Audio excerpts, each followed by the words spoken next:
Hey guys, tonight we're stepping into a world of flickering firelight, smoke-stained ceilings, and the constant thrum of survival. You are not who you were today. Tonight, you're someone else entirely. You've just been born into a cottage of mud and timber where the floor is packed dirt and the roof is a leaky thatch that sighs in the wind. Outside, it's dawn. Inside, it's dim, warm, and oddly loud for such a small space. Chickens cluck from a basket near the hearth. A sheep bleats. Somewhere beneath the rough wool blanket, you hiccup out your very first cry. Your mother, bone-tired and blood-wet, is already whispering prayers over your head. Not to celebrate exactly, but to beg. Beg that you'll live past 5. That you'll have all your fingers and no curse in your blood, that the milk will come. Because you see, you're born into a time when luck isn't superstition, it's survival. The room smells of sweat and smoke and damp straw. There's a fire going in the hearth, more smoke than flame, curling up into the low rafters like a ghost. Someone's just tossed another log on. You can feel the heat on your cheek.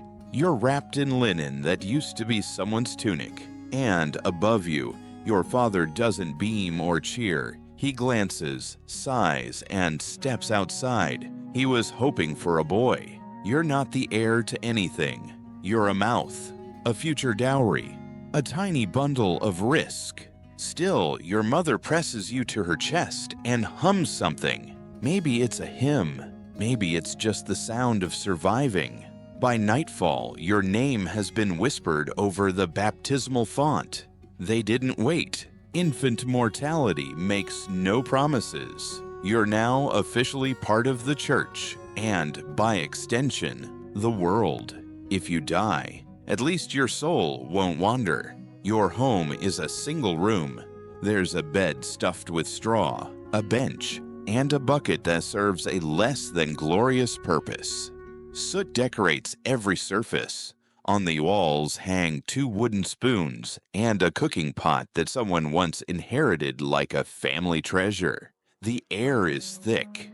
It always is. The fire doesn't have a chimney. It just lives here with you. Like the fleas, as days pass, you cry and the world doesn't pause. Your siblings still bicker. Your father still curses at the stubborn ox.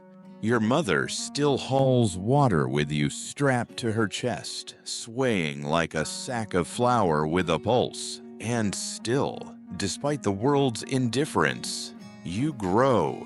You begin to notice things. How the chickens always flee the toddler. How bread smells when it's overcooked. How your mother calls the wind by name when it groans through the rafters. You learn that the sound of a distant bell means either someone's died or someone's been born. And both feel oddly similar. By your 3rd birthday, you've already learned to stay out of your father's reach when he's tired. And he is always tired. Your first toy is a carved bit of wood. Your first injury, a burn from touching the iron pot.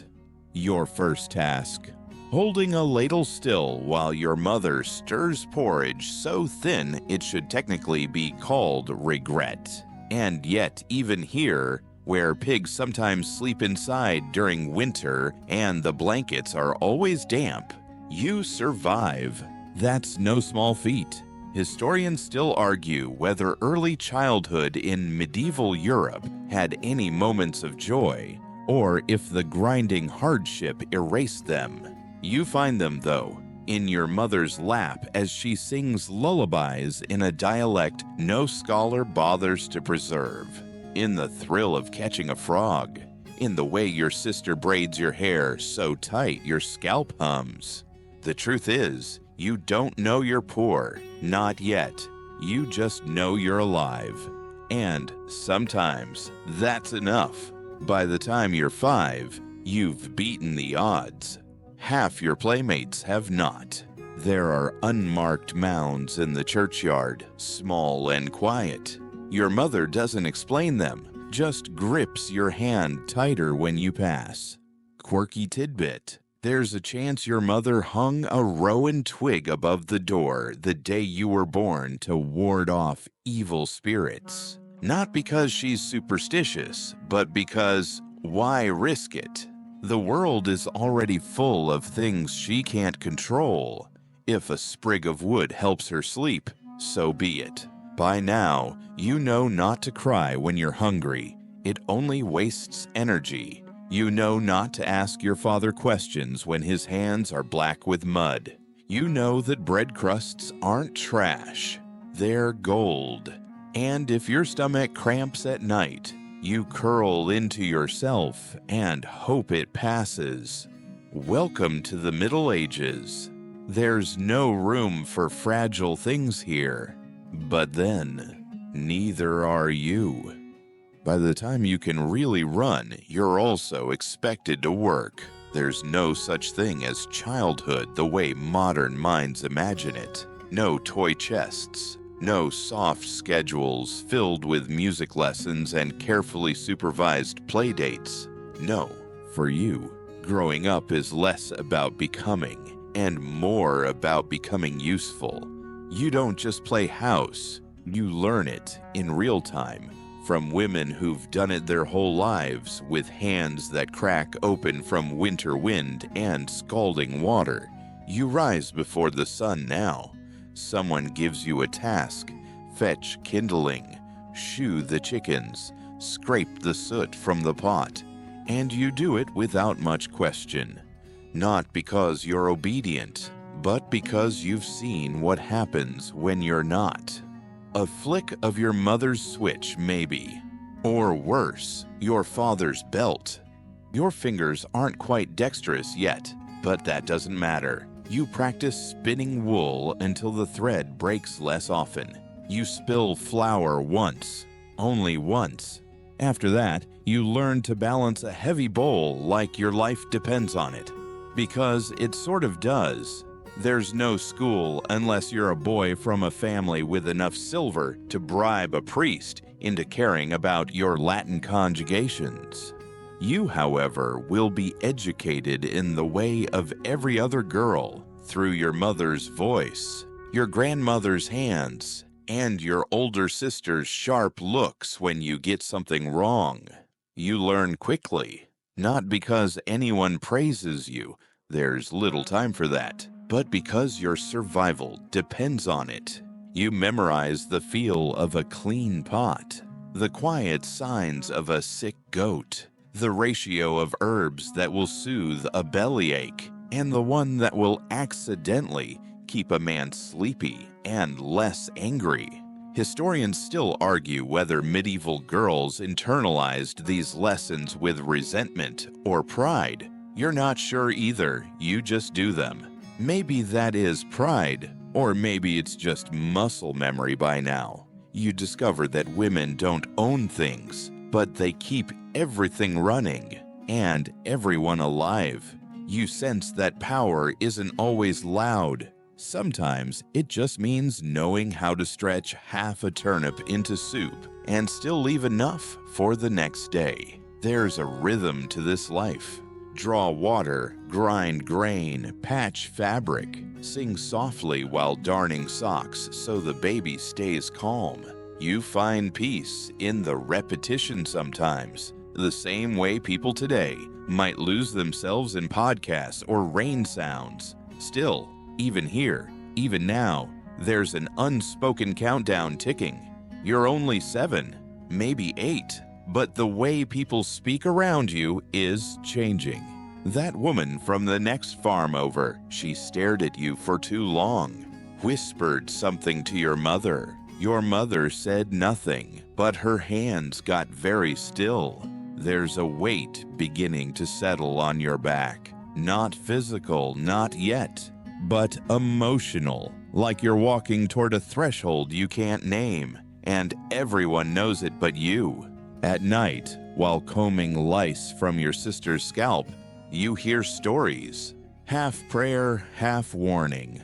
about girls who got too bold, about witches caught in the woods, about a woman who once said no and vanished. And yet, lightness lives here too. In the stolen moments, the quick jokes shared behind laundry lines, the ridiculous songs you sing while fetching water, the way the neighbor girl sticks out her tongue when the priest turns his back. One quirky bit. You're probably given a little cloth charm to wear around your neck, something sewn with a prayer inside. Protection against everything from illness to the evil eye. Does it work? Who knows? But you fiddle with it when nervous, and it feels like a small secret strength. That counts for something. The older you get, the more you notice the differences between you and the boys. They climb trees and shout at pigs and run bare-chested in summer. You keep your hair braided and your head down. If your tunic slips too far or your laugh gets too loud, you hear about it. You start to see how the world isn't just hard. It's watching you, weighing your body, your walk, your silence. The way grown men look at you now is different, not kind, not cruel, just assessing. Your mother begins to teach you the next layer of survival, how to serve, how to bend, how to disappear without vanishing. These aren't things she says aloud, but she shows you when she keeps her voice gentle, even while seething. When she pockets extra bread for a neighbor who'll return the favor someday.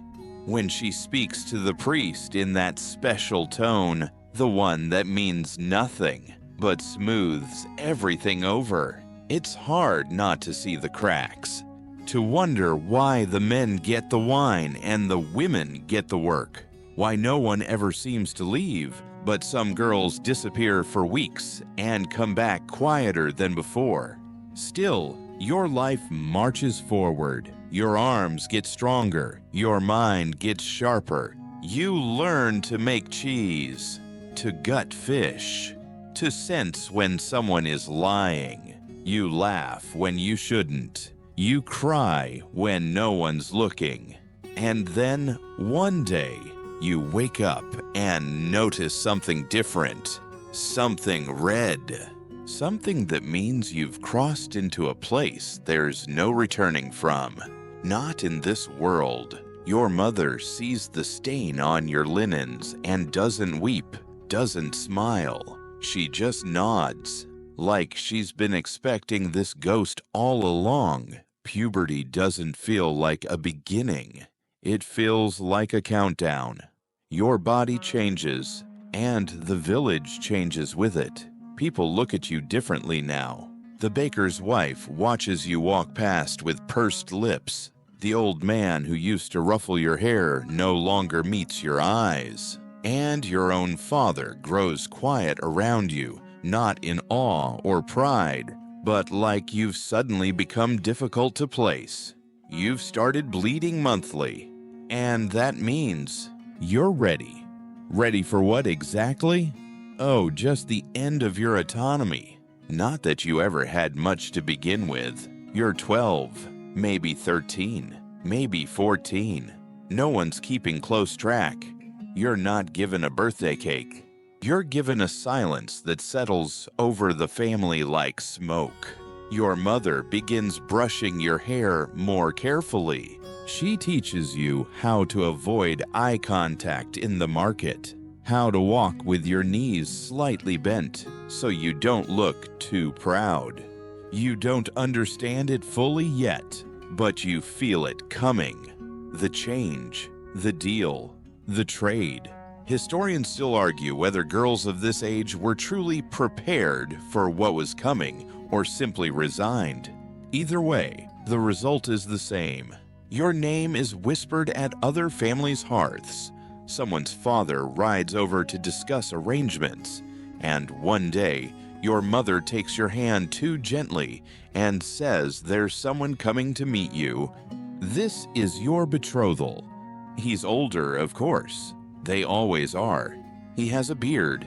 Maybe he's 30. Maybe older. He smells faintly of horses and onions. He doesn't speak much to you, just to your father. He looks at your face like he's assessing a cow. You don't say anything. You know better. Your dowry isn't gold or land. It's 3 goats, a half barrel of barley, and a length of dyed wool your aunt wove last winter. It's enough. You are, in the most literal sense, a transaction. Still, there's a strange pride in the air. Your parents aren't cruel. They see this as your moment, a step toward your security. After all, what's the alternative? Spinsterhood, servitude, worse? You try to feel proud, too. It doesn't quite stick. There's a feast, small and dusty. Someone gifts you a comb. Another offers bread shaped like a dove. The priest says a few words that sound like blessings but feel like goodbyes. You sleep in your mother's bed one last time. She braids your hair tight and whispers prayers under her breath. Then, in the early dawn, you're bundled onto a cart with a bag of clothes and jars of preserves, and you rattle away from everything you've ever known. You don't cry. Not yet. Not until the cart turns past the chapel and the wind hits your face, and it feels like the sky itself has changed. Your new home is bigger, not grand, but more rooms, more shadows. Your husband, yes, that's what he is now, shows you around like he's giving a tour of your cage. You have a bed, a kitchen space, a single window. There's a dog who doesn't like you yet, and a maid who does. They all wait. Wait for you to adjust. Wait for you to accept. Wait for you to start being the thing they've bought. Quirky tidbit. You're gifted a small silver brooch by your new mother-in-law, shaped like a swan. It's lovely. It's also a test. If you lose it, or don't wear it often enough, someone will say you're ungrateful. Your first meal there feels like a performance. You eat slowly, carefully. You nod at all the right moments. Your husband doesn't speak much, but you feel his gaze. He's waiting too. Not for your opinion, never that, but for your obedience. That night, you lie in a bed that doesn't smell like you. The sheets are stiff. The silence is heavy. Your heart beats loud enough to hear, and maybe, just maybe, you understand why some girls run into the forest and never come back. But you stay. You lie still. You survive. Over the next few weeks, you learn your duties. You rise before your husband. You stoke the fire. You feed the animals. You knead dough until your wrists ache. You learn where he likes his cloak hung and which food makes him belch. You start to forget how your mother smelled. You forget your sister's laugh. You get good at forgetting. Historians like to describe marriage in medieval Europe as a social contract, which, sure, if contracts could bleed. You know now what's expected of you. The next step is motherhood. Not eventually, not hopefully, immediately. You're no longer a daughter, you're a vessel. You can feel the fear building like smoke in your lungs. Not of the man, necessarily, but of what your body will be asked to do, what it might lose. You find yourself praying, not because you're especially devout, but because it's something to do with your hands when they tremble. And in the dark, when the door creaks and he enters, you learn to be still. You learn that some silences are louder than screams, and that you are expected to make no sound at all. The wedding itself is already a blur, a flutter of fabric and forced smiles. But that first week after, that's when it becomes real. You wake in a bed that is no longer yours, in a house that bears no memory of you. Your name is stitched into no linens, etched into no walls, spoken only when someone needs something. You are a stranger in your own skin, and you can't quite remember what your laughter sounded like before the silence settled in. Marriage for you doesn't come with a honeymoon. It comes with duties, expectations, a checklist whispered in the corridor by the housekeeper and recited again by your mother-in-law with a raised eyebrow and too tight lips. Keep the fire going, mind the chickens, brew beer if you can, and above all, get with child quickly. That's the only job that really matters. You're told to look to the Virgin Mary as your example, chaste, obedient, and miraculously maternal. No pressure. Your husband doesn't hurt you, not with fists. He doesn't have to. His power is structural, legal, divine, according to the church. When he speaks, others listen. When you speak, it's called nagging. You try to do things right. You bake bread, sew linens, and learn to smile when men compliment your manners, which means your silence. You try to become what they want, a reflection, a role, a pleasing echo. And you bleed again, but not the monthly kind. This time, it doesn't stop for hours. Your mother-in-law frowns, mutters something about weak girls and stronger wombs. You're sent to lie down, but no one brings you anything. Later, they feed you broth. Not with love, with impatience. Quirky fact, some women wore charms with dried toad parts sewn inside, a supposed fertility aid. You're given one, and it dangles from your shift like a threat dressed as hope. You miss your mother, or rather, you miss the idea of her. You can't picture her face anymore, just the shape of her back as she stirred the pot. It's funny what the memory keeps. Historians still debate how much say women had in running the household. It depended, of course, on wealth, location, the husband's personality. But you're allowed to manage the servants and keep the pantry stocked. That's it. Anything else is overstepping. You notice something else too. The rules don't apply equally. Your neighbor's husband has a mistress, and nobody says a word. If you are caught even speaking too warmly to another man, the gossip alone would drown you. You begin to understand how much of your world is about control. Your body is no longer your own. It's a project, a tool, a shrine under constant inspection. You track your cycles with herbs and whispers. You touch your belly and wonder if something's growing there or just aching from hunger. And then one day, your suspicions are confirmed. The maid smells it first. She smiles. It's not unkind, just resigned. You've missed your courses. The village midwife is sent for, and she touches your wrist like a fortune teller. You're with child, she says, and suddenly everyone treats you like a sacred object, but not in the good way, not like a goddess, more like a fragile heirloom that better not break. You're given less work, but more scrutiny. Every step you take is watched, every bite you eat. You're praised when quiet, scolded if you cry. You've never been more exhausted. The baby stirs inside you like a second self, one that demands and shifts and grows while you shrink. You try to keep food down, you fail. You try to sleep, you can't.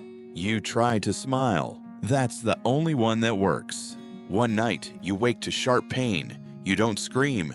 You're not allowed to scream, but you cry, and the maid hears. And soon, the midwife is there, with hot cloths and boiling water, and prayers mumbled between commands. It's early, too early. The baby arrives in silence. You don't. You scream then, but no one tells you to hush.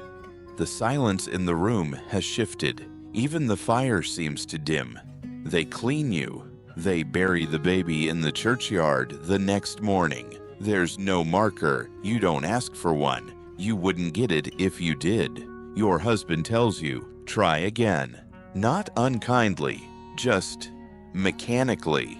And so, you begin again. Historians still argue whether medieval women experienced motherhood as joy or duty. Probably both.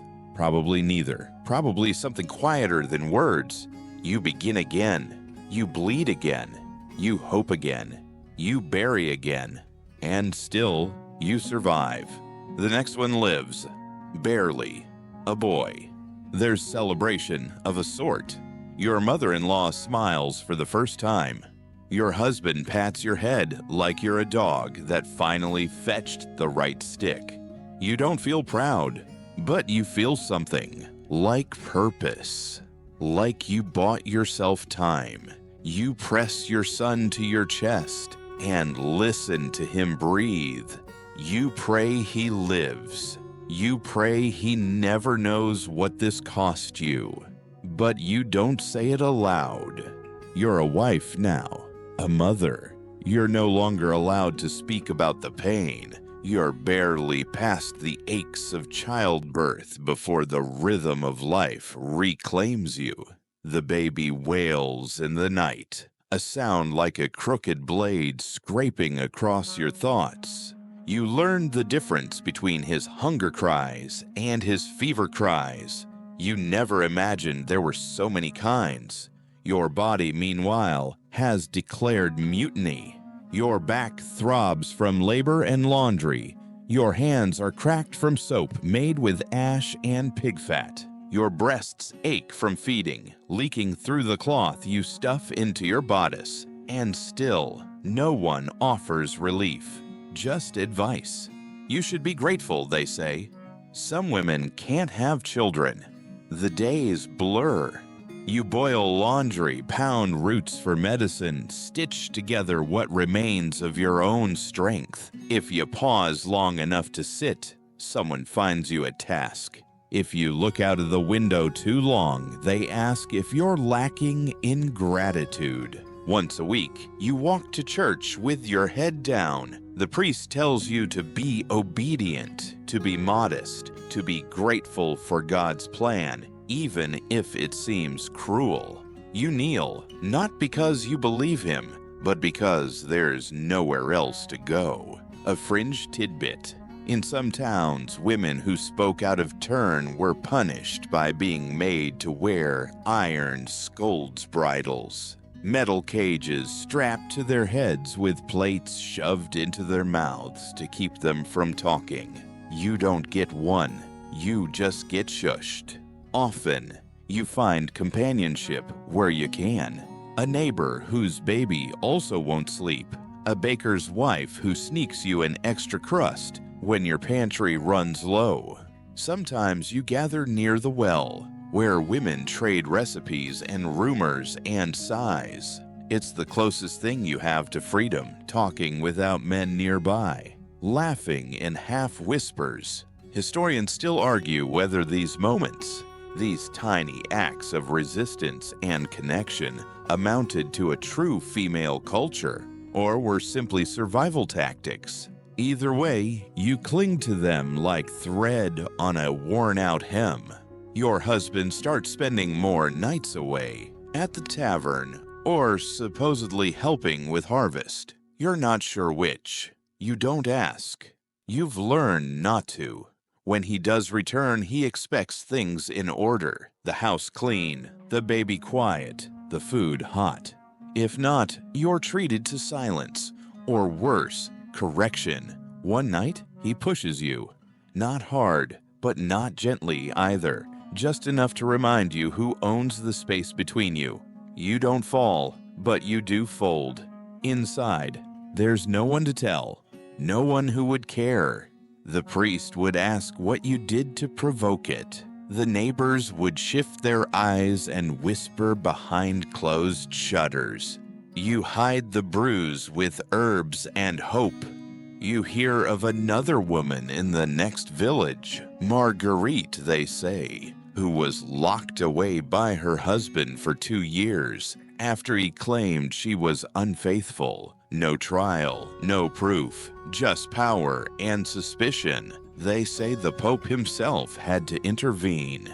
You wonder what Marguerite dreamed about in the dark.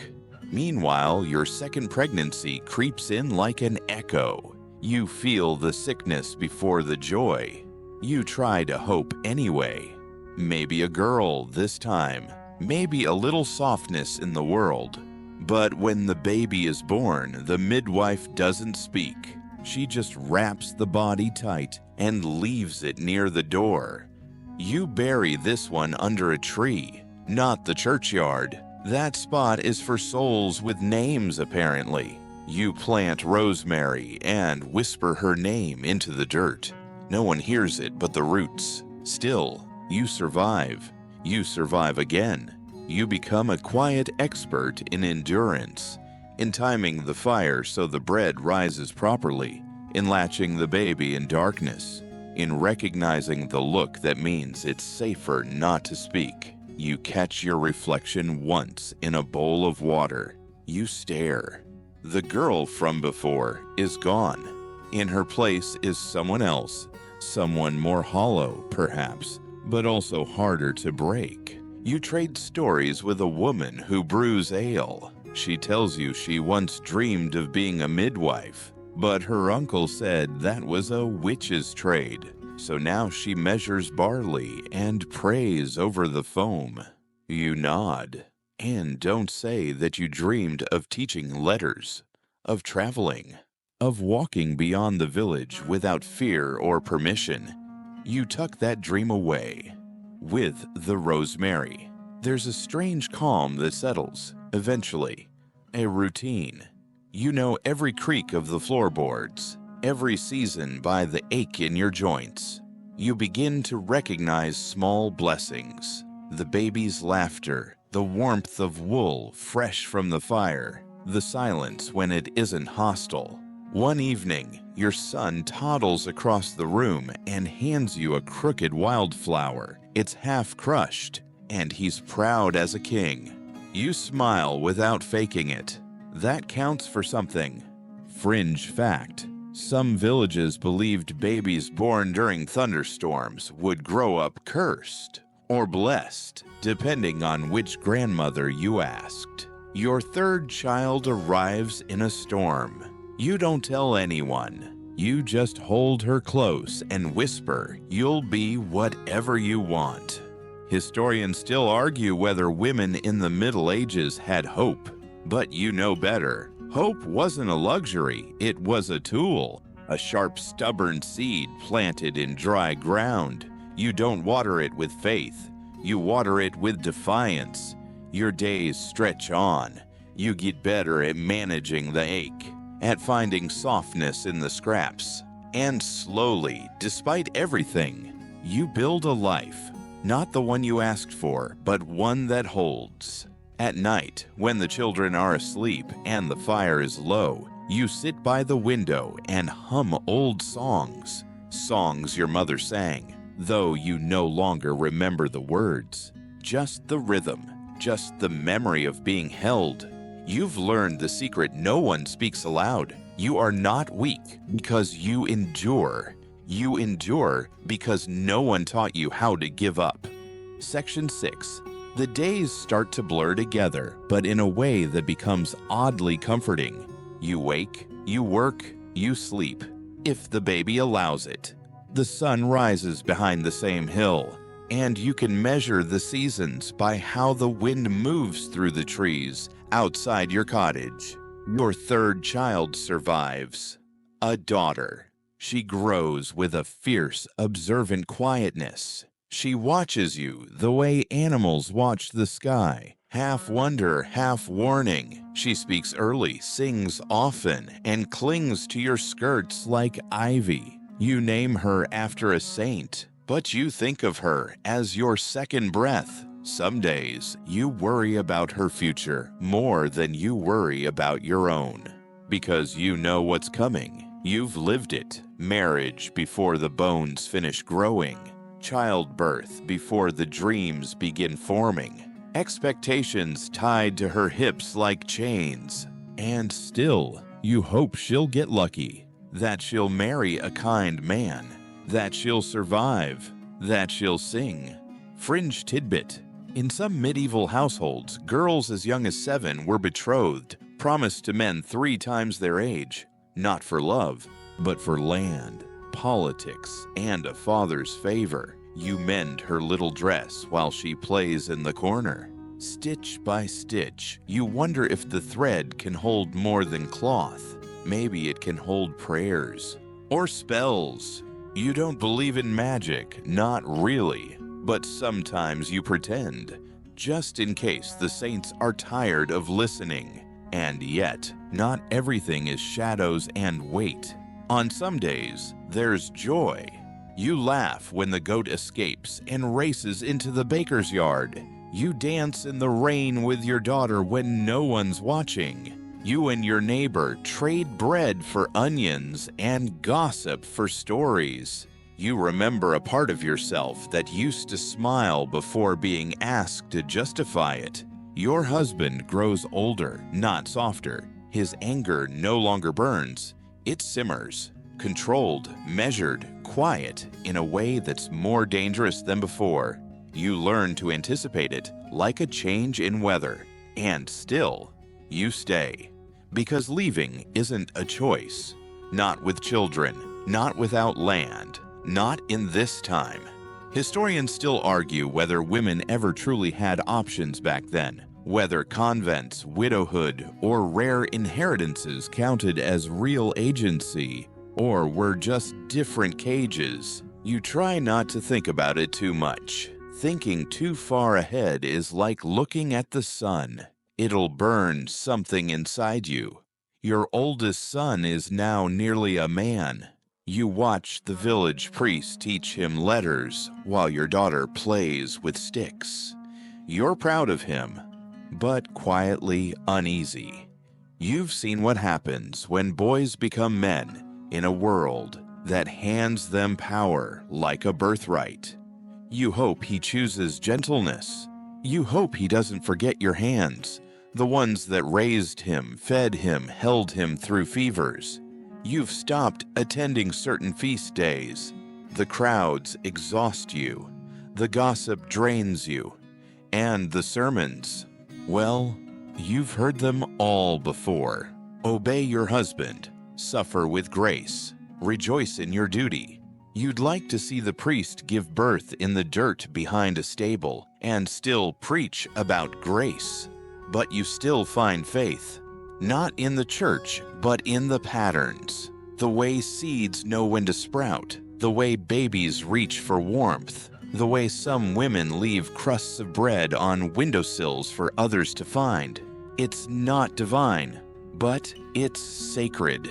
There's a story passed around among the village women, quietly, in kitchens and over laundry lines, about a noble woman who escaped her cruel husband by faking her own death. They say she lives in a cloister now, pretending to be mute so no one recognizes her. You wonder if it's true. You wonder what she dreams about. One evening, as you sit by the hearth, your daughter climbs into your lap and places your hand on her heart. This, she says, is where you live now. You blink back tears and pull her close. You don't know where she heard that. Maybe she made it up. Maybe it's just true. That night, you find an old book hidden in the rafters. You can't read all the words your mother taught you a little long ago, but some come back. You whisper them aloud as if invoking a spell, not to change the world, just to remember that you once had a voice. You teach your daughter how to braid, how to dry herbs, how to knead dough with her palms, not just her fingers. These lessons matter more than she knows. Survival isn't inherited, it's taught in soft repetitions and flower-dusted songs. Fringe fact, women were the primary brewers of ale in many medieval villages. Called alewives, they often wore tall hats and worked with herbs like gruit, until beer guilds emerged and shut most of them out. You're not an alewife, but you remember the smell of your neighbor's brew. Sharp, sour, honest. One winter, a traveling friar comes through the village.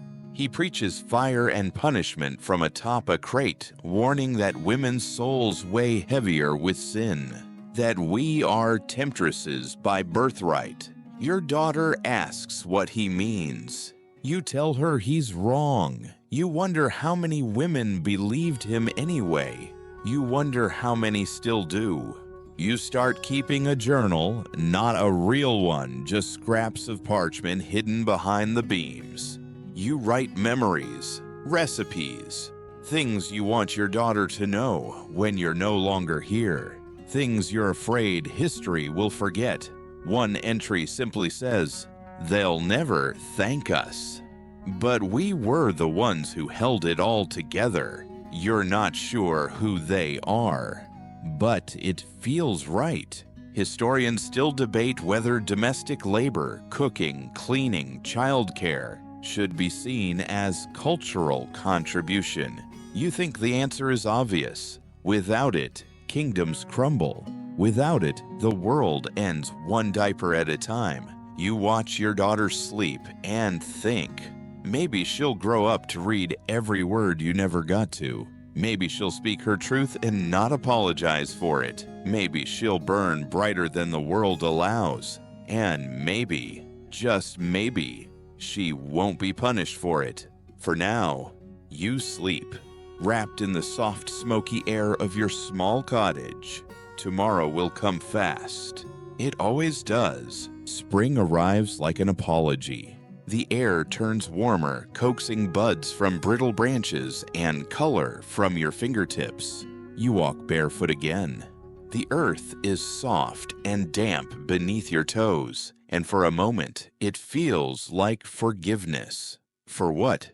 You're not sure. Your doubts, your thoughts, your small rebellions maybe, but nature never asks. It just lets you breathe again. Your daughter grows taller, her hair a tangled curtain of gold and stubbornness. She follows you everywhere, mimics your walk, echoes your hums. You watch her kneel by the herbs you planted last year, whispering to the time like it's listening. You smile. Maybe it is. The village feels lighter too.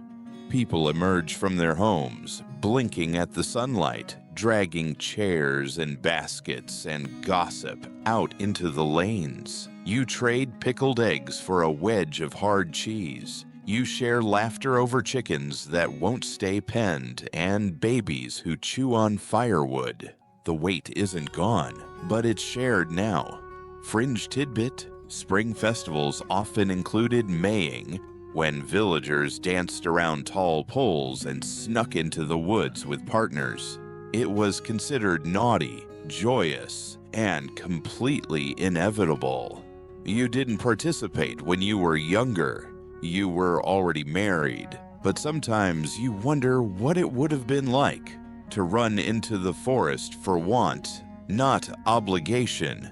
You hear of a young girl from a nearby village being married off to a man her father owes a debt to. She's only 12. Your chest tightens. You remember what that felt like. The way the world shifts under your feet and never quite goes back. You say nothing. Of course, it's not your place. It never was. Your husband becomes ill, not gravely, but enough to notice. He's quieter now, coughing more, taking longer to rise from the table.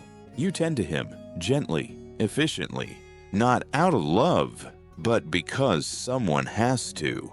And because part of you still remembers the wedding feast, even if you wish you didn't. He thanks you once. You're so startled you nearly drop the spoon. Historians still argue whether love existed in medieval marriages. Probably not at first, but sometimes it grew, like moss, slow and quiet, clinging to the damp parts of life. Maybe that's what this is. Or maybe it's just habit dressed up in kindness. You pray more now, not in church, but in the garden, with your hands in the dirt. You ask the saints to protect your children. You ask the old gods too, just in case. You're not fussy. Your daughter has started asking questions. Why are women not allowed to own land? Why do men never carry the water? Why does the priest always interrupt the women in the front row? You give her half answers, the safest ones. That's the way it's always been, you say, and it sounds hollow even to you. But inside, you cheer, quietly, carefully. One evening, she tells you she wants to be a healer, not a wife, not a mother. I want to make people feel better, she says. You press a kiss to her forehead and whisper, then you will. You don't add, if they let you. You remember your friend, the alewife. She was accused of witchcraft last year. A goat died. A man's rash didn't heal. That was enough. You watched her dragged from her home by angry hands and louder mouths. You don't know what happened to her. No one talks about her anymore. Fringe fact: many women healers used herbal remedies that worked well. Too well, apparently. Their knowledge was seen as dangerous. That's the thing about knowledge. It's only holy when men have it. You begin to teach your daughter in secret names of plants, which teas calm the blood, which roots help when the world becomes too heavy. She listens like it's gospel. She doesn't know she's inheriting your revolution. Historians often miss these things. The silent rebellions. The knowledge passed hand to hand like contraband. But this is how women have always survived. Through whispers, not wars. Your husband dies in late summer. It's not a grand affair. He goes quietly, breath by breath, like smoke leaving a shuttered room. You hold his hand at the end, not because he deserves it, but because you need to. He says your name, just once, like he's trying to remember something he forgot to give you. After the burial, the priest reads the usual blessings. Your neighbors nod and murmur. Your son stands tall beside you, trying not to cry. You don't cry either, not then. Later in the garden, you sob into the earth. Not for him, for the years. For the pieces of yourself you buried to survive. For the breath you finally get to take without bracing. You are a widow now. That word comes with power, surprisingly. More freedom than you've ever had. You can manage your household now. Without permission, you can speak in gatherings, and people listen somewhat. Still, freedom comes with caution. A single woman is a threat, a widow with a voice. Dangerous, but you speak anyway. You grow herbs for sale, teach girls to read. You make your own ale and sell it in jars marked with little wax seals. Your daughter presses herself. You're still poor, still judged, but no longer afraid. One night, your daughter crawls into bed with you and asks, "Will I ever have to marry?" You wrap your arms around her and say, "Only if you choose." You both know it might not be true, but some lies are just hope waiting to ripen. You don't realize how much the village watches you until you walk through it alone. Widowhood, for all its quiet perks, comes with a spotlight. You feel it in the stares, in the longer pauses between greetings. The women are gentler, the men strangely deferential or wary. It's hard to tell the difference sometimes. Your son takes over most of the heavier labor, though he still checks with you about everything. His voice has deepened, his hands are calloused, but when he hugs you, he still rests his head on your shoulder, like he did as a boy. You hold on just a second longer each time. The priest asks if you'll donate your late husband's tools to the church. You decline politely. You use them yourself now. You fix things. You mend fences, sharpen blades, carve handles. Your neighbors start coming to you instead of the blacksmith. It's not out of rebellion, just practicality. Fact: many widows in the Middle Ages ran businesses, farms, and households with surprising independence. The legal system still stacked the deck against them, but loopholes existed. You've learned to find the cracks in stone walls. Spring becomes summer, and with it comes the festival. You haven't danced in years. Your daughter drags you into the circle, and you stumble through the steps, laughing more than you have in months. You catch your breath against a tree, heart racing, cheeks flushed. A man offers you a drink. He's kind, too young, too cheerful. You thank him and wave him off. Not because you aren't tempted, but because this life you've rebuilt feels precarious. Like pottery that isn't fully fired, better to let it harden before trying to paint it. You host gatherings now, quiet ones, for women, no men, no priests, no prying ears. You call it mending circle, but really, it's revolution in disguise. You teach stitching and steeping, but also speak of saints who disobeyed, and queens who ruled, and common girls who ran away and lived. Fringe fact: some historians believe that women used embroidery as code, sewing subversive messages into tapestries. Maybe it's just a theory, maybe not. Your gatherings grow, bread is shared, tears are too. A young wife confesses she thinks of running. An older woman admits she once did. Your daughter listens, eyes wide. You see her learning more in these evenings than any priest could teach in a lifetime. You start keeping a journal. You don't call it that.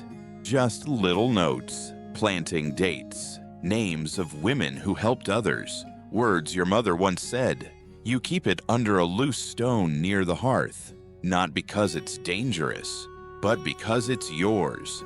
Your daughter bleeds for the first time in early autumn. She cries, not from pain, but fear. You cradle her and explain, not the church version, your version, about strength, about cycles, about power hidden in plain sight.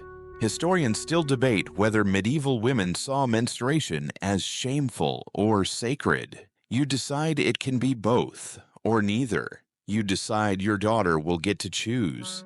She starts helping you more, knows which herbs to pick when fever hits, can tell a lie from truth just by watching a man's eyes. You see the shape of the woman she's becoming, not molded, grown. One morning, she tells you she wants to travel, to see the city, maybe even learn to write properly.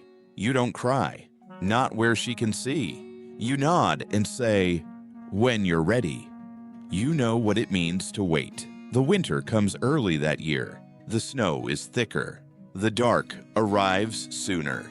You spend long evenings by the fire, spinning wool, telling stories. Your daughter listens with her chin in her hands, still as a painting.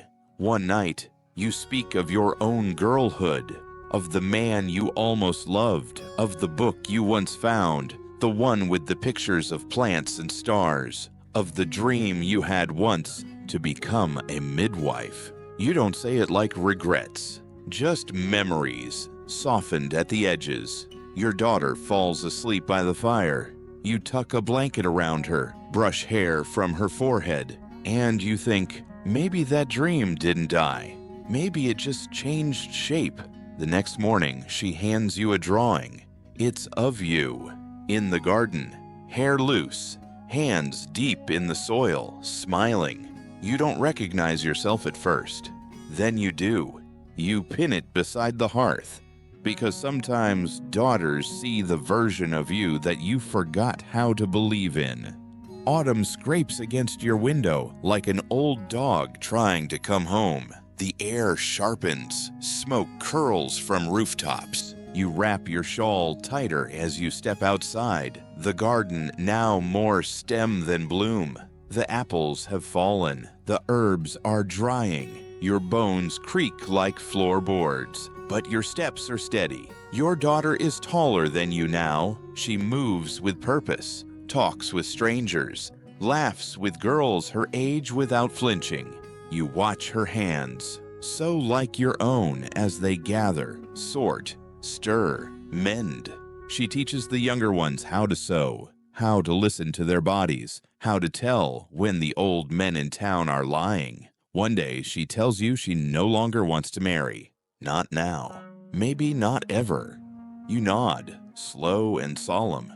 But inside, the corners of your soul lift, because even if the world still snarls, she knows it's allowed to be questioned. Historical fact: widows in medieval Europe could sometimes own land or run businesses. Small cracks in the wall of patriarchy. You've found one of those cracks and dug your nails into it. Your fingers bleed, but it holds. You've begun writing, not letters, not prayers, not even spells, though your neighbor suspects. You write stories, small ones, pieces of truth shaped into fiction, a tale about a girl who saves her village with a brew of oak moss and nettle. Another about a queen who fakes her death to escape court life and live among her bees. You don't show them to anyone, but you keep writing by candlelight on parchment saved from fish wrappers and broken accounts. Your daughter catches you once and says, "These are good." You pretend to dismiss it, but that night you sleep easier.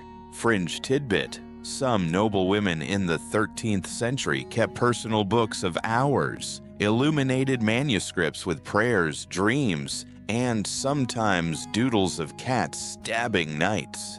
You'd add one too if you had the ink. The villagers call you wise woman now. You're not sure if it's praise or a warning, probably both.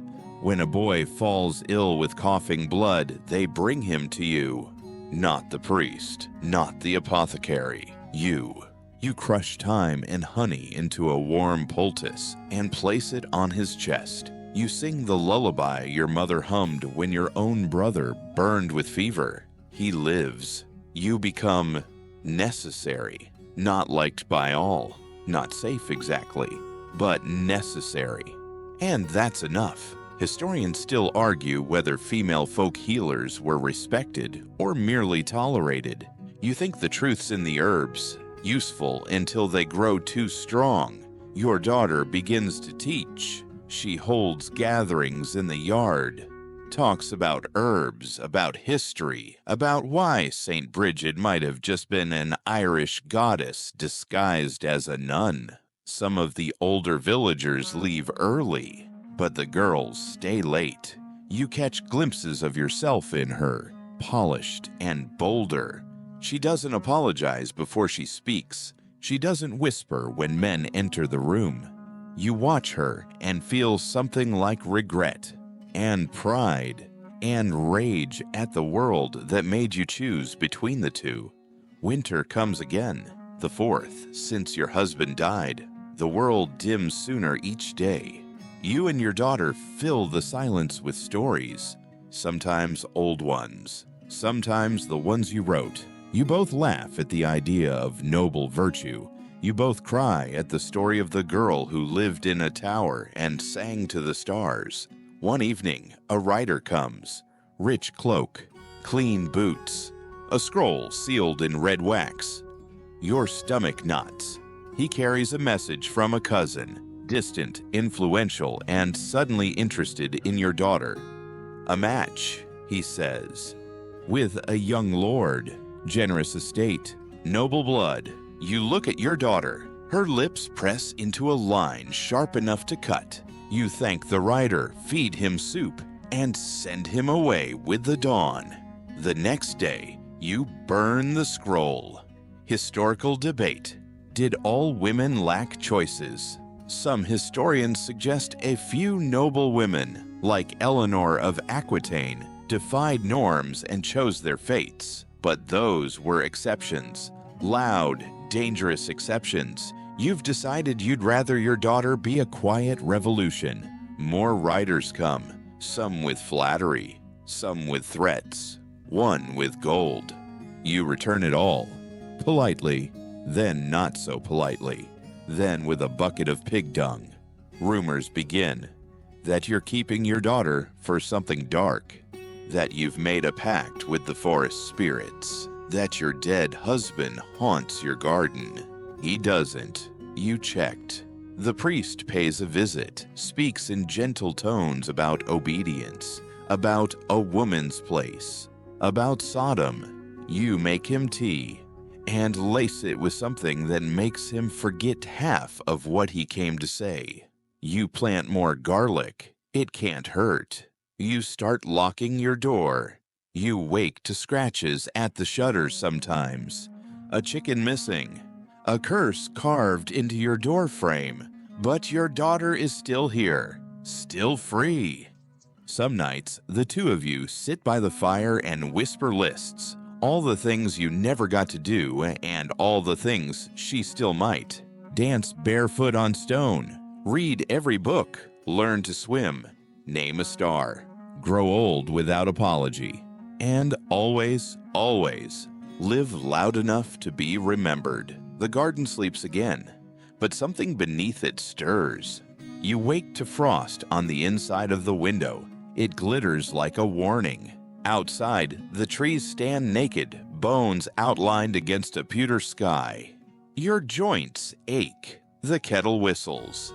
And somewhere, a dog barks in the distance, sharp, uncertain. Your daughter is up before you.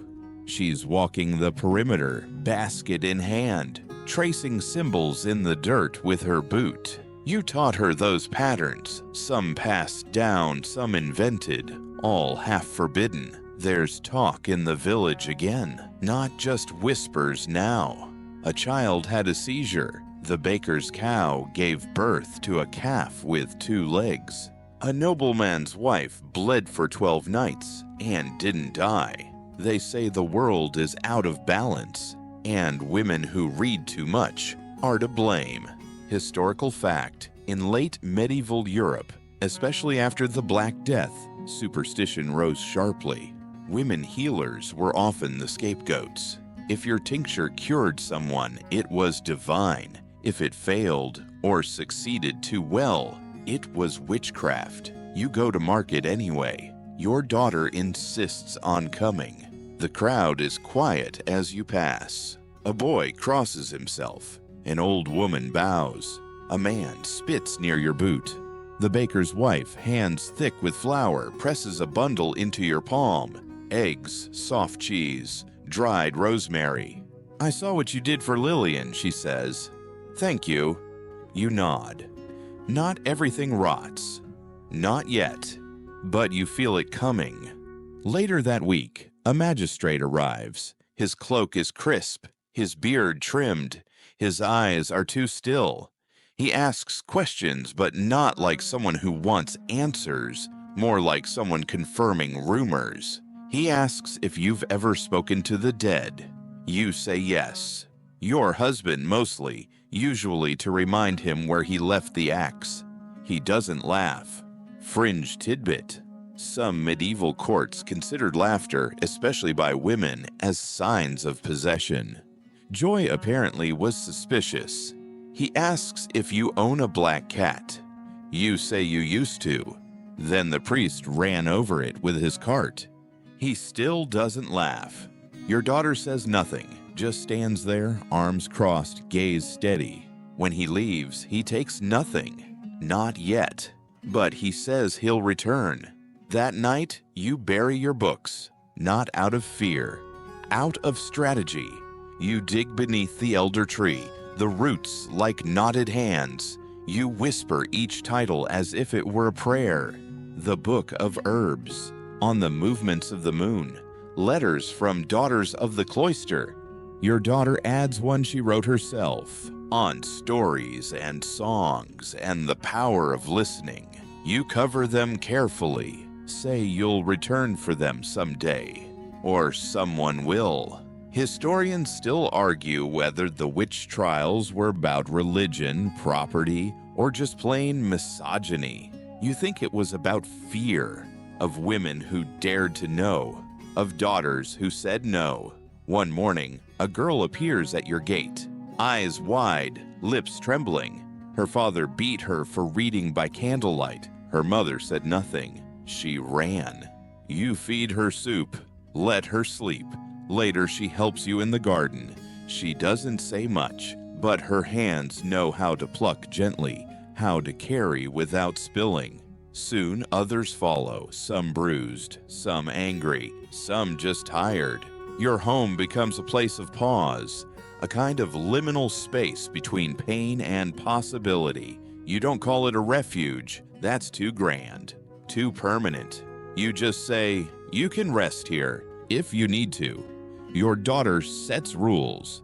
No questions on the first night, no chores if you're bleeding, and if someone brings you a poem, you read it aloud. Evening becomes storytelling time, not just fairy tales now, but the real ones, of narrow escapes and clever tricks, of grandmothers who whispered spells through teeth stained with nettle tea, of dreams carried like stones in pockets. You start keeping a list, not of names, too risky, but of small miracles. A baby's fever breaks after 2 nights with a fennel poultice. A girl finds her voice again, hoarse but firm. One woman finally sleeps a full night without waking from old screams. You pin the list behind the pantry door. Winter deepens. The snows come. You run low on honey, low on patience, but not on courage. Your daughter teaches them how to layer wool, how to blend dried yarrow with crushed sage. She teaches them how to hold a knife, not in fear, but with certainty. You realize she's no longer your shadow. She's her own fire now. Historical debate. Were medieval women's communities truly matriarchal in spirit, or just survival-driven collectives? Hard to say. But you know this much. What you've built wouldn't survive with only one leader. It needs all of you. Then one night, you wake to shouting. The magistrate has returned, not alone. Men in armor, torches, a priest with red eyes.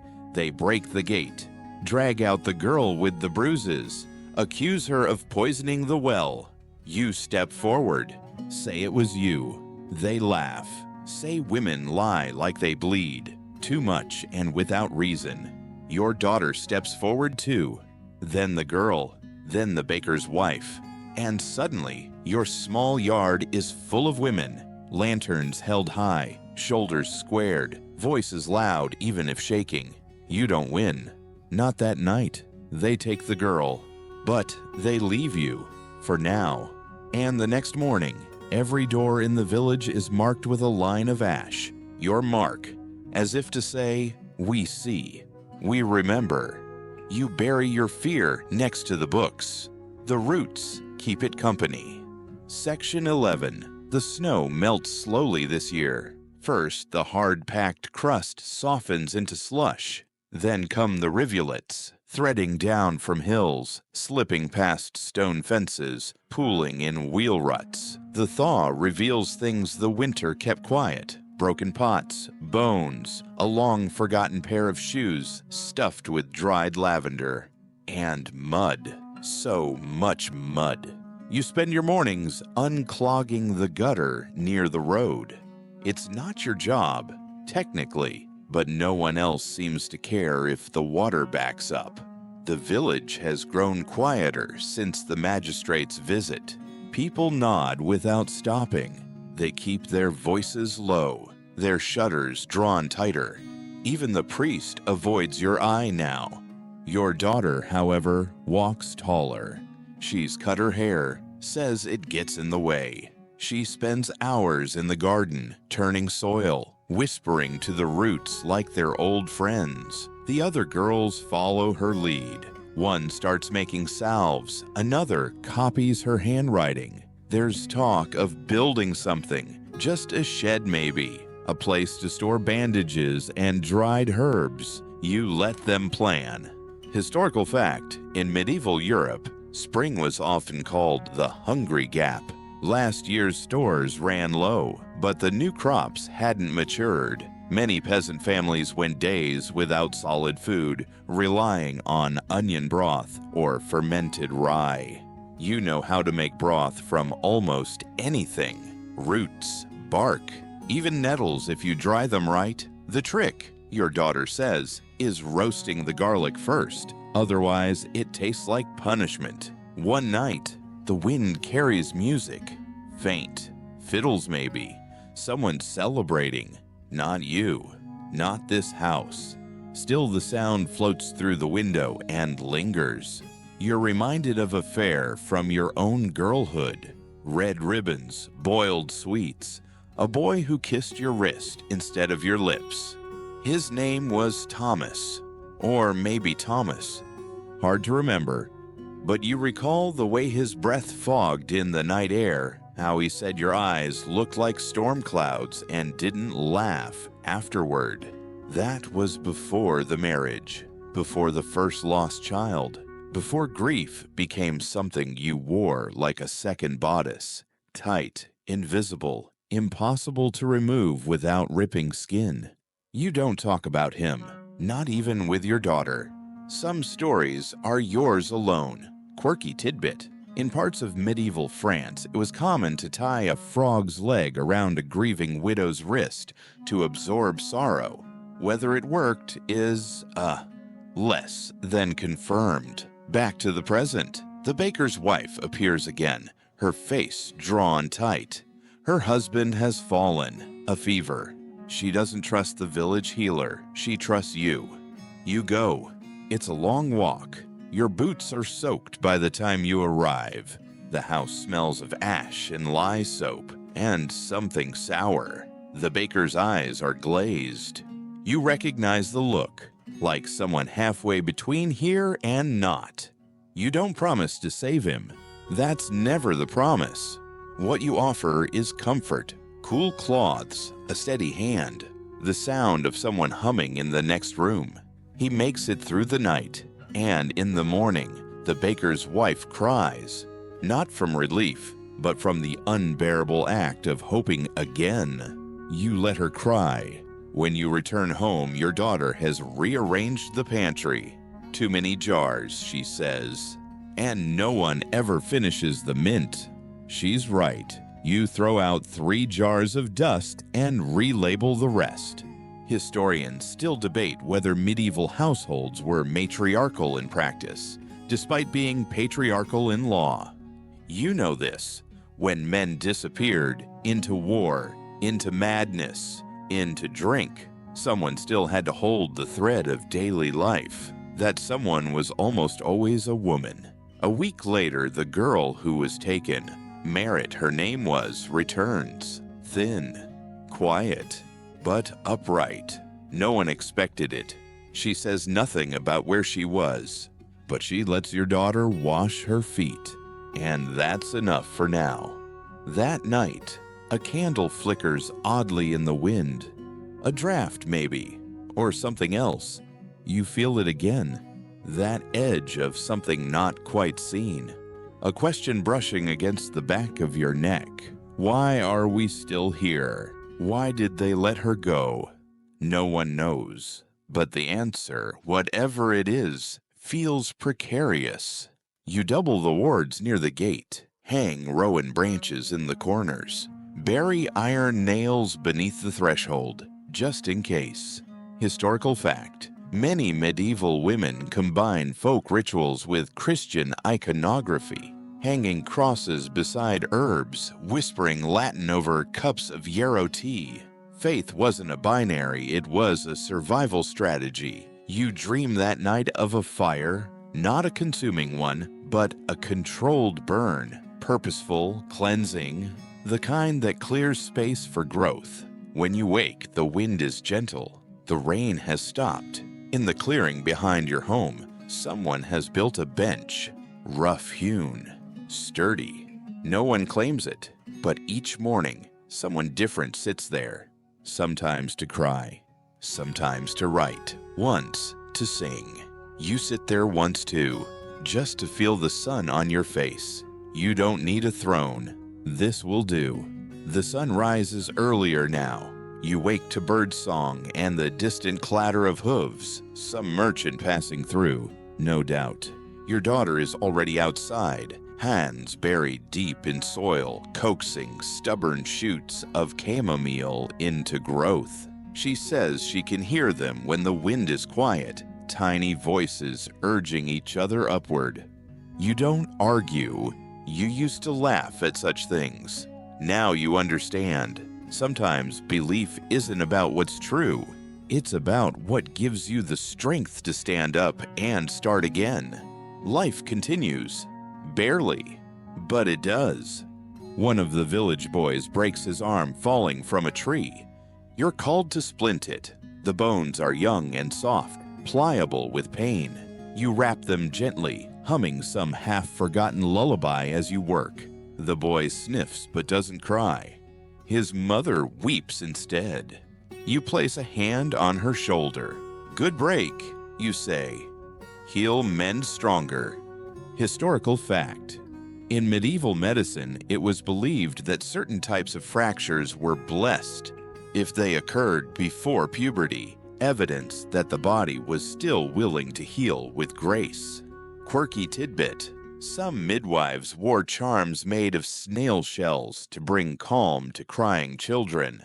Whether the children stopped crying from magic or confusion is anyone's guess. You pass by the old abbey later that day. What's left of it anyway? A few walls, a sagging roof. The rest is memory and moss. Once it held 20 sisters. Now it holds silence. But someone's been inside. You find flower petals arranged in a spiral near the altar. A circle of red, blue, and yellow. Wild poppy, cornflower, tansy. A small clay figure sits at the center, faceless, arms open.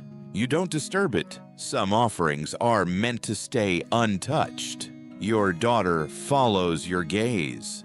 She looks like you, she says. You smile. No, you reply. She looks like all of us. Historians still argue whether female-centered ritual spaces, separate from formal church control, existed on the margins of medieval villages. But if they did, they likely looked like this: quiet, weathered, sacred, in the way a scar is sacred. Back home, you begin sorting through old books, pages curling, ink faded. One holds a recipe for a honey and leek balm. Another, prayers scratched between herbs and harvest dates. At the very back, you find a note in your mother's handwriting.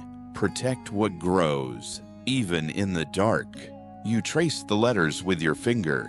She wrote it before she died. Perhaps when she still believed you would inherit something besides sorrow. The fire crackles. Your daughter adds another log, then settles beside you. She's mending a cloak. Her stitches are uneven, but the thread holds. That's enough. You tell her about your mother's note. She nods, then says, "That's what you do, isn't it? Protect things." You laugh softly. Not always. Not well. Still, she shrugs, pulling the thread. You try. The moon is full that night. You see shapes in the mist, figures between trees, the hush of many footsteps not quite touching earth. You don't wake your daughter. She'll hear them if they want her to. Instead, you listen.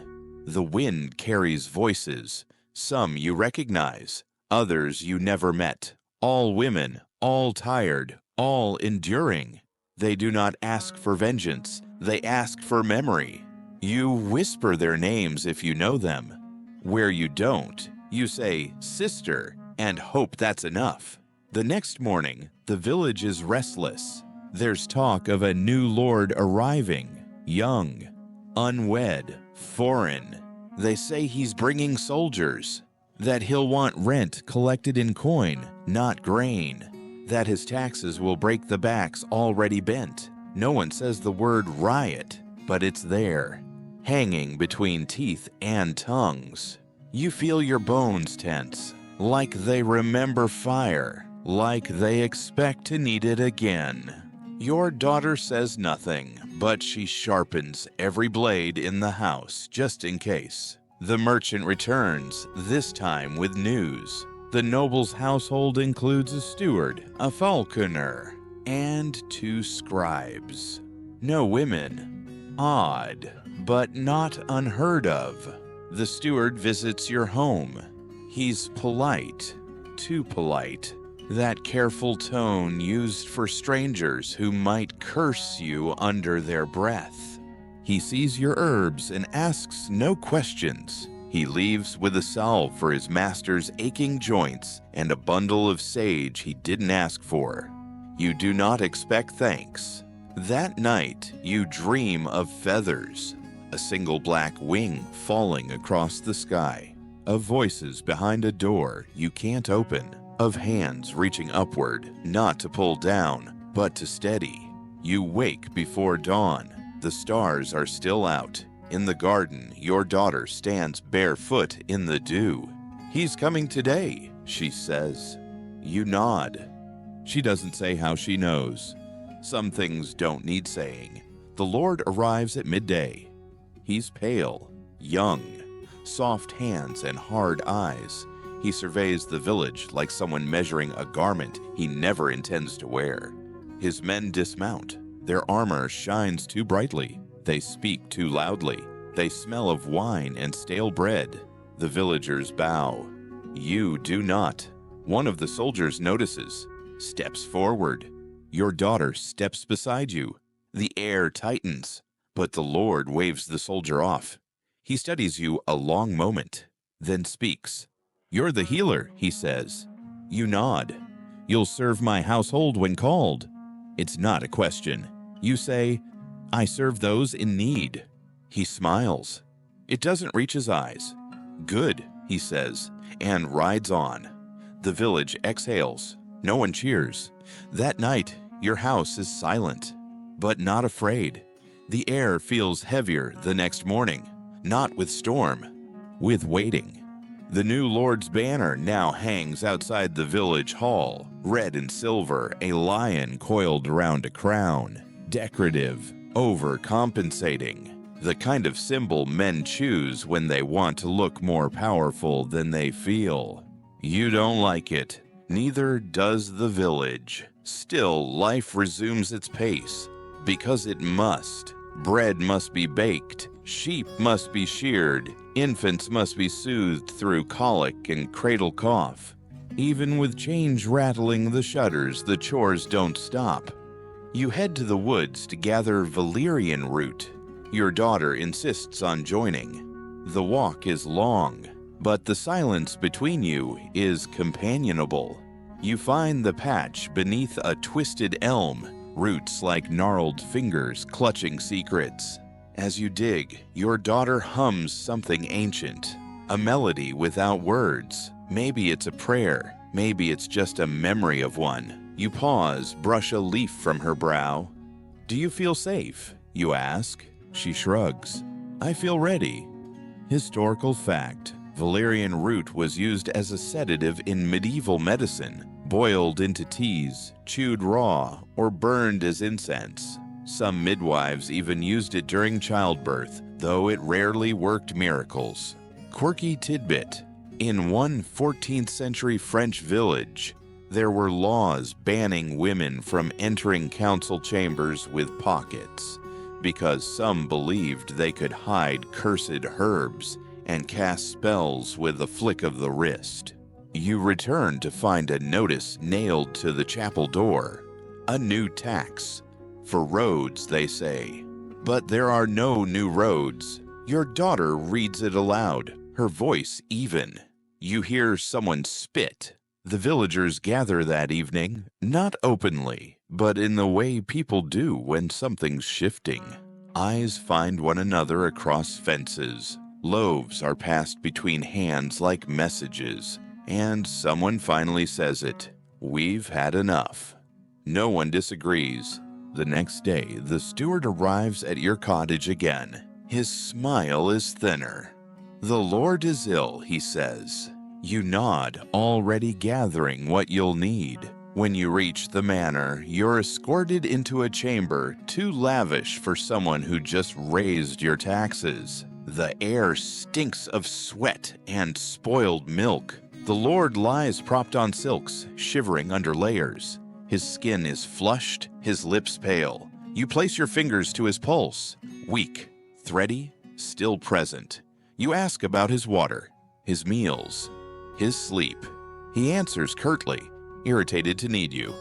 You administer a tea of feverfew, mint, and dried peach skin. He grimaces at the taste, but swallows it. Will it cure me? He asks. You meet his eyes. It will help. He doesn't thank you. Instead, he says, I'm told you're respected here. You say nothing. I need that, he continues. I need loyalty. You study him. This boy in a man's tunic. This boy who doesn't understand that loyalty isn't taken, it's earned. You say only, then act like someone worth it. Historians still argue whether medieval herbalists were granted authority by noble households or merely tolerated until feared. The truth likely falls somewhere in between. That night, you return home with aching feet and a heart like a clenched fist. Your daughter has lit every candle. The house glows. She says nothing, just hands you a bowl of lentil stew and waits. You eat in silence. Outside, the wind picks up. It sounds like laughter or crying. Hard to tell. In the days that follow, the Lord's fever breaks. Word spreads quickly. He recovers. You're summoned again, not for medicine, but for his mother. She's arrived from the coast. And she is not what you expect. Tall, wrapped in violet silk, a ring on every finger, eyes like sharpened glass. She thanks you, but not with warmth. My son says you're clever, she says. That makes you dangerous. You raise an eyebrow. Does he say the same of himself? She does not laugh. You'll be watched. You nod. You already are. Later, your daughter snorts. Well, she's lovely. You chuckle. She's survived worse than us. Your daughter grows quiet. Do you think I'll have to marry? The question lands like a stone in water. You sigh. Not if I can help it. But what if you can't? You pause. Then I hope, you say softly, that you choose someone you can laugh with. Someone who sees you as fire, not just warmth. She smiles. That sounds impossible. You kiss her forehead. Most good things are. That evening, the villagers leave small gifts at your door. Bread, honey, a woven doll. No words, just gratitude. It feels like a warning, too. Like they know you're walking a knife's edge. Still, you sleep soundly that night because for once the quiet isn't empty. It's full of whispers, of women, of something old stirring again beneath the soil. You wake to frost, not snow, just a thin silver skin on everything. On the windowsill, the bucket outside, the sleeping cat curled like a comma by the hearth. Your daughter's already up, grinding grain, her sleeves rolled, her hair pinned like a grown woman's. You make tea with dried rose hips. The petals float like tiny boats. Then comes the knock. Not the steward, a messenger.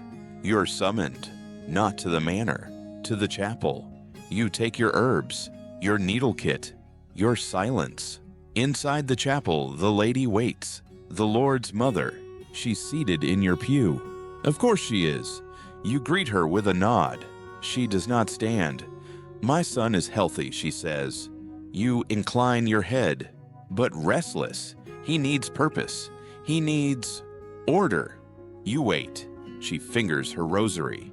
This village is a mess. You say nothing. You've kept it stitched together, she continues. That makes you useful. Historical fact. In some medieval communities, wise women and midwives were officially employed by parishes. half healer, half peacekeeper. They were paid in eggs, grain, or even housing. Quirky tidbit. One English village in the 1300s fined a midwife a goat for improper salt application. No one knows what that means. Historians are still trying to decode it. I want a school, the lady says. That stops you. A school for the girls, for scripture, for sewing. You frown. And reading? She hesitates. If they must. You lean against the pew. Who will teach? You will. You almost laugh. I'm no scholar. You can read. You can think. That's close enough. She rises. You'll start next week, and you'll keep them from mischief. You tilt your head. That depends on your definition of mischief. She leaves you with the key to the vestry, to your past. That afternoon, your daughter helps you sweep out the space. Dust motes swirl like stars. A mouse darts under the altar. You trace the old stone walls. You remember hiding here once, when your husband shouted louder than usual. You were younger then, and so afraid. But now you feel something different. Not power, not quite, but maybe the beginning of it. You teach your first lesson 3 days later. 6 girls, ages 5 to 15, all curious, all fidgety. You show them letters carved in ash. A is for apple, B is for bread, C is for courage. You sneak that one in. One girl, Isla, can already read. Another, May, draws flowers in every margin. You let her. You teach them herbs too. How to identify yarrow. How to dry lavender without losing the scent. You teach them to listen when plants speak, because some do, in their own stubborn way. Your daughter watches from the doorway, smiling. Later she asks, "Do you like it?" You pause. "I think," you say slowly. "This is the closest I've ever felt to safety." Historians still argue whether rural education for girls in the 14th century was real or romanticized. The records are patchy, but some letters, kept safe in abbey walls, suggest it happened more often than we once believed. The season turns. The Lord visits once, stands in the doorway, watches the girls chant the Psalms. He says nothing, then nods, and leaves. You suspect it's the most approval you'll ever get. And yet, it's enough. Your hands stay busy, your mind sharper. You feel the years stretching both ahead and behind you, less like a weight, more like a garment you've finally grown into. One morning, you wake to find a basket outside your door. Books, Latin, French, even some poems. No note. You know who sent them. You hold one close. Smells like beeswax and old ink. Then you place it on the shelf. You've got girls to teach. You wake to silence, not the uneasy kind, but the sacred kind. The kind that settles over stone walls before anyone stirs. That soft velvet hush before a day begins. The coals in the hearth are still warm. Your cat, old now, curls tighter under the bench. You wrap a shawl around your shoulders and step outside. Mist clings to the grass. The trees drip faintly. There's a basket at your door. More books. Another volume of saints' lives. A primer in Latin. A torn psalter, its spine stitched with red thread. No note, but you know. You carry it inside. Light the candle. Run your fingers along the edge of the pages. That afternoon, 6 girls crowd around the new texts. May traces each letter like it's a path to somewhere better. Isla translates before you even ask. The little ones giggle at the pictures. You teach them Psalm 23, not because you must, because it speaks of valleys and fear and not being alone. You leave out the rod and staff. Focus on the green pastures part. Why do you always skip that line? Isla asks. You smile. because I'm still deciding how I feel about it. Historical fact: Psalm 23 was one of the most commonly memorized scriptures in medieval Christian households, often learned before children could write their own names. Quirky tidbit: some medieval primers included illustration of animals performing human tasks, like a rabbit baking bread to help children memorize verses. Historians still debate whether these primers were widespread or rare treasures. You guide their hands through embroidery next. Each stitch, you say, is like a sentence. May naturally begins stitching flowers. Isla sews the letter C. What's that for, you ask? Courage, she answers. Like you said. You glance out the window. The fields beyond the village shimmer gold. Harvest nears. Your daughter arrives with baskets, apples, dried thyme. The Lord's mother wants a new tonic for sleep. You raise a brow. Tell her I recommend prayer. That night, as the candles burn low, you sit in the vestry alone. The room smells of ink and lavender. You open one of the books, an old French poem. You don't understand every word, but the rhythm is familiar. Like heartbeat, like breathing. You imagine the scribe who once held this page, the woman who once whispered it to a child. You whisper it now, and for once you're not afraid of your own voice. You breathe deeply. The fire's down to embers now, warm enough to glow, quiet enough to rest beside. Outside, the wind barely stirs the trees, just a hush. Like the earth itself exhaling. You close the shutters. Cottage hums in silence. The girl's laughter still echoes faintly in the rafters. The scratch of quills. The scent of rosemary pressed between drying pages. The whisper of cotton skirts brushing stone. And beyond that, the lives behind yours. The women whose hands once wove, ground, soothed, stitched. Whose songs softened dark winters, whose stories never made it into books, but lingered in lullabies and blessings and warnings carried from one fire to the next. Their voices do not shout, but they do not fade. They wait in the shape of a pot, a prayer, a pressed flower, in every quiet choice to care, to teach, to stay.